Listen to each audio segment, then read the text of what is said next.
Job 30. Apan gibugal-bugalan ako sa mga tao nga manghod ko panuigon kansang mga amahan walay kapuslanan o dili gani angayan nga patabangon bisan sa akong mga iro sa pagbantay sa mga karnero. Mga tao sila nga dili na magamit, luya na kaayo sa pag-alagad kanako. Kabus sila kaayo o gutom, busa, mangibkib na lamang sila sa mga lagutmon. Sa panahon sa kagabion didto sa mamingawng mga dapit, mangibot sila og mangaon sa mga tanom sa disyerto. Bisan gani ang mga gamot sa kahoy dili makaon. Gihingin lang sila sa mga tao o gisinggitan sama sa mga kawatan. Napugos sila pagpuyo sa mga langob o sa mga lungag nga gikalot diha sa mga pangpang. Didto sa kamingawan, muuwang sila sama sa mga mananap o magpundok ilalom sa mga punuan sa kahoy. Mga tao nga walay hinungdan o wala hiilhi. Gihingin lang sila sa katawhan. Apan karon nanganhi sila o mibiay-biay kanako.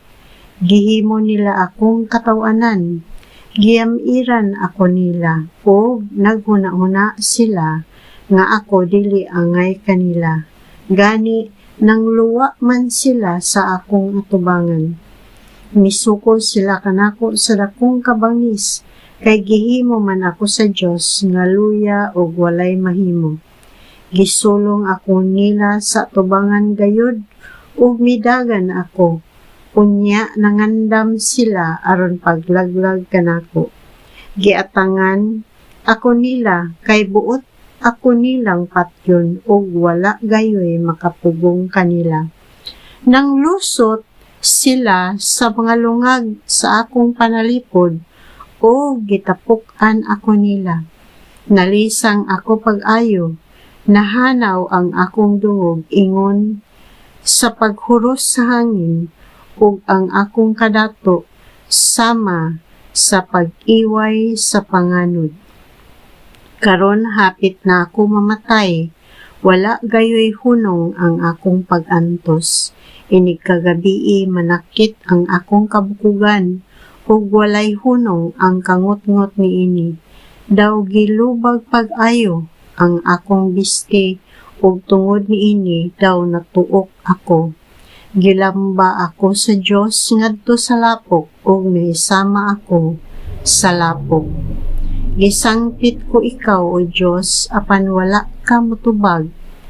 Nagampo ako apan wala mo ako panumbalinga. Nahimo kang bangis ngari kanako o gilutos mo ako sa walay ko kaluoy. Gipadpad mo ako sa hangin o kuso mo ako sa unos. Nasayod ako nga buot mo akong dad-on ngadto sa kamatayon, ngadto sa dapit nga gitagana mo alang sa tanan. Nganong samukon mo man ang taong wala nay mahimo gawas sa pagpakiluoy na lamang? Wala ba ako moduyog paghilak sa mga nagkalisod-lisod o masubo ni adtong mga nagkinahanglan?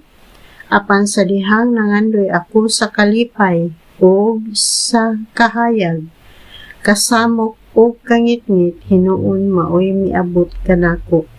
Gikumot ang akong kasing-kasing sa tumang kaguol o kasakit. Lunlon lamang pag-antos ang naghulat kanako. Naglakaw ako sa kasubo ug wala gayoy kalipay. Miatubang ako sa katawhan ug nagpakitabang kanila. Masulobon ug mamingawon ang akong tingog, sama sa milo o sa ngiw-ngiw. Milagom ang akong panit ug taas kaayo ang akong hilanat. Diin kaniadto nabati ko ang malipayong huni karon mga inagulo na lamang o paghilak.